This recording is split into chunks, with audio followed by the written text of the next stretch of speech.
हमने उसकी हिरासत बढ़ाने का आग्रह किया है क्योंकि हम उससे पूछताछ के लिए और समय चाहते हैं। हमें उसका डीएनए नमूना लेने जैसी अन्य औपचारिकताएं भी पूरी करनी है। सूचना सेठ, ये नाम आजकल मीडिया में छाया हुआ है क्योंकि इस एआई स्टार्टअप कंपनी की सीईओ सूचना सेठ के ऊपर आरोप है कि इन्होंने अपनी बेटी की हत्या की है। हत्या भी ऐसे करी कि जिसने भी सुना वो दंग रह गया।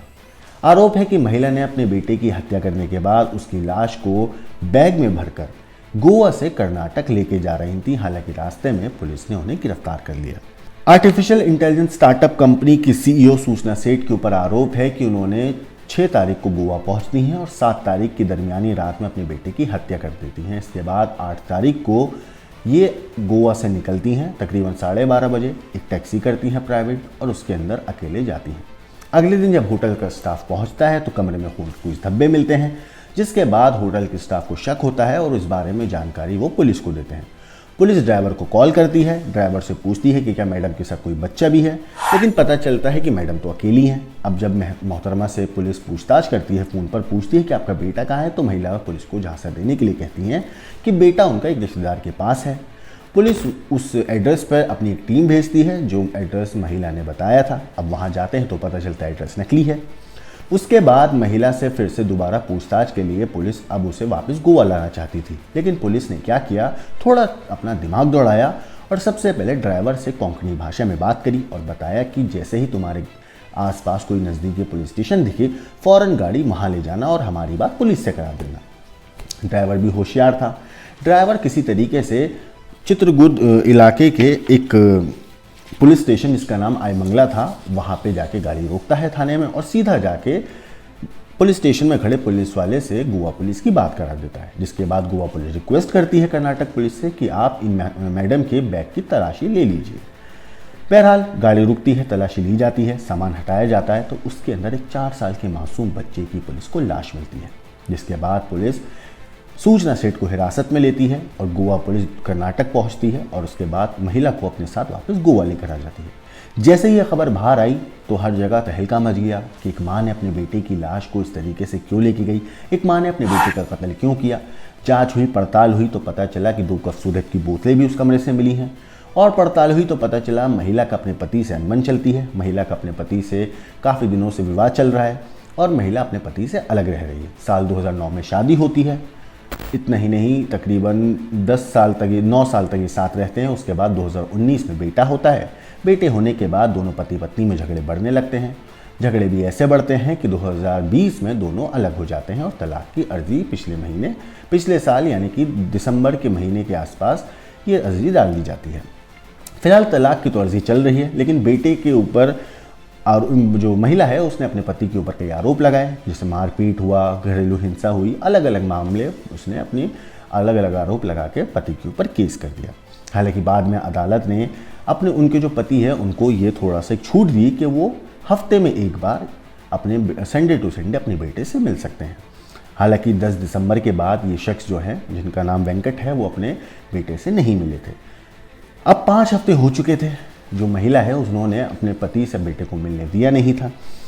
इस बीच अलग अलग चीज़ें आ रही थी, अलग अलग खबरें सामने आ रही थी, मगर अब इस केस में एक नई चीज़ भी सामने आई है और वो ये है कि नेटवर्क 18 की वेबसाइट पर छपी खबर के मुताबिक उन्होंने लिखा है कि न्यूज़ एजेंसी पीटीआई को गोवा पुलिस के एक अधिकारी ने ये जानकारी दी कि सूचना सेठ के पति का भी डीएनए टेस्ट वो करा चुके हैं और माना जा रहा है कि इस टेस्ट के माध्यम से पुलिस ये पता लगा रही है कि वाकई बच्चा जो है वो इनका था या नहीं। हालांकि अब जो है सूचना सेठ का भी डीएनए टेस्ट कराया जाएगा, जिससे पुलिस ये पता करेगी कि सच में जो बच्चा है ये इन दोनों कपल का है भी या नहीं।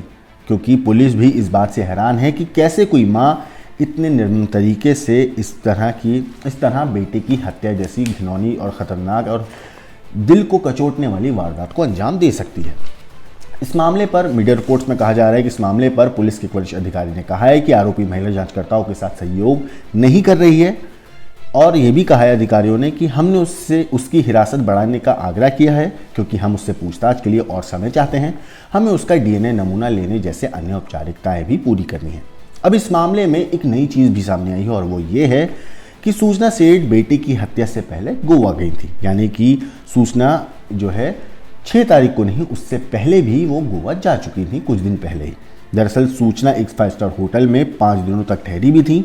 इंडियन एक्सप्रेस की एक रिपोर्ट के मुताबिक सूचना सेठ नए साल पर यानी 31 दिसंबर को गोवा गई थी और 4 जनवरी को गोवा से वापस लौट आई। हालांकि 2 दिन के बाद यानी कि 6 तारीख को ही अचानक सूचना सेठ फिर से गोवा गई और 6 जनवरी को होटल सोल बनियान ग्रैंडे में एक चेक इन इन्होंने अपना जो है चेक इन किया। वैसे आपको बता दूं कि सूचना सेठ उत्तरी गोवा के कंडोलिम में अपने 4 साल के बेटे की हत्या के आरोप में गिरफ्तार की हैं। सूचना सेठ पर आरोप है कि उन्होंने कथित तौर पर सर्विस अपार्टमेंट में अपने बेटे की गला घोंटकर हत्या कर दी है और अपने बेटे के शव को एक बैग में रखकर कैब में भाग गई थी। हालांकि सूचना सेठ को कर्नाटक के चित्रदुर्ग में हिरासत में लिया गया और पुलिस को कैब में एक सूटकेस में बच्चे का शव मिला, जैसा कि मैंने आपको अभी बताया था। पहले ये पता चला था कि सूचना सेठ अपने बेटे की हत्या इस वजह से की होगी क्योंकि वो नहीं चाहती थी कि उसका बेटा उससे अलग हो, क्योंकि पति यानी वेंकट रमन से मिले, वो ये भी नहीं चाहती थी। सूचना सेठ के मकसद का खुलासा करते हुए पुलिस ने ये भी कहा था कि 4 साल के बच्चे की हत्या के पीछे सूचना सेठ और रमन के साथ उनके तनावपूर्ण रिश्ते संभावित कारण हो सकते हैं। लेकिन रिपोर्ट के मुताबिक सूचना सेठ जब 31 दिसंबर को यानी कि रविवार के दिन गोवा पहुंची तो उन्होंने अपने पति को बताया था कि उनके बेटे की तबीयत ठीक नहीं है, इसलिए वो उससे उसके पिता से मिलने नहीं दे सकती हैं। 2 वीकेंड में गोवा की लगातार यात्राओं से पता चलता है कि वो नहीं चाहती थी कि उनके जो पति हैं वो उनके बेटे से मिले, जैसे कि अदालत ने आदेश दिया था कि बंगाल की रहने वाली सूचना सेठ और केरल के रमन की शादी जैसे कि बताया 2010 में हुई थी, जिसके बाद 8 साल के बाद दोनों में तलाक हुआ था। अदालत से ये ऑर्डर आया था हफ्ते में 1 दिन पिता अपने बेटे से मिल सकते हैं।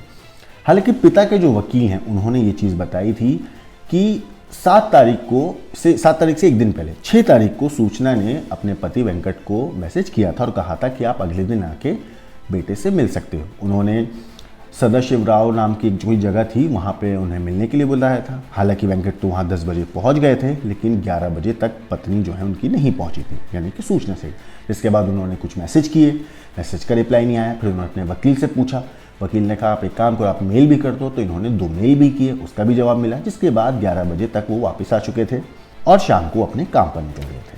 हालांकि पुलिस में दर्ज कराए गए बयान में सूचना सेठ के अलग हुए पति वेंकट रमन ने दावा किया था कि वो अपने बेटे से आखिरी बार 10 दिसंबर को मिले थे। इसके बाद सूचना सेठ ने अदालत का आदेश का उल्लंघन करते हुए पिछले 5 रविवारों से उन्हें अपने बच्चे से मिलने की अनुमति नहीं दी थी। उन्होंने कहा कि उन्हें नहीं पता था कि हत्या किस वजह से हुई, केवल सूचना सेठ ही बता पाएगी कि उसने ऐसा गुनाह क्यों किया। अब इस मामले पर सूचना सेठ जो है वो लगातार इस बात से इनकार कर रही है कि उसने हत्या की है। दरअसल इससे पहले गोवा पुलिस को दिए अपने बयान में सूचना सेठ ने अपने बेटे की हत्या से इनकार किया था। उसने बताया था कि जब वो सोई तो उसका बेटा जिंदा था, लेकिन जब वो उठी तो वो मर चुका था। बस इस बीच सूचना सेठ की पुलिस रिमांड वैसे बढ़ा दी गई है। 6 दिन की पुलिस हिरासत अब खत्म होने के बाद उसे अदालत में पेश किया जाएगा।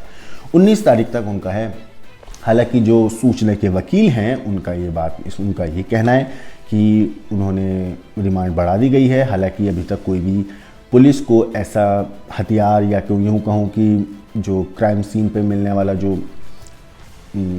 उसको जिससे मर्डर हुआ है, जिससे बच्चे की हत्या हुई है, ऐसा कुछ भी पुलिस को अभी तक जो मर्डर वेपन है ऐसा कुछ मिला नहीं है। पुलिस ने जो रिमांड मांगी थी, जो टाइम मांगा था, वो और दे दिया गया है।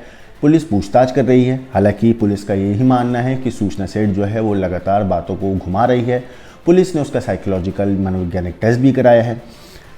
सूचना सेठ फिलहाल शातिराना तरीके से बचने की हर मुमकिन कोशिश कर रही है, लेकिन उम्मीद है कि कानून इस माँ को, या यूं कहूँ इस महिला को, सख्त से सख्त सज़ा ज़रूर देगा, क्योंकि इस माँ ने ना सिर्फ माँ बेटे की जो पवित्र रिश्ता है उसको दागदार किया है, और इतनी बड़ी हैवानियत को करने के बाद वाकई इंसानियत को भी शर्मसार किया है।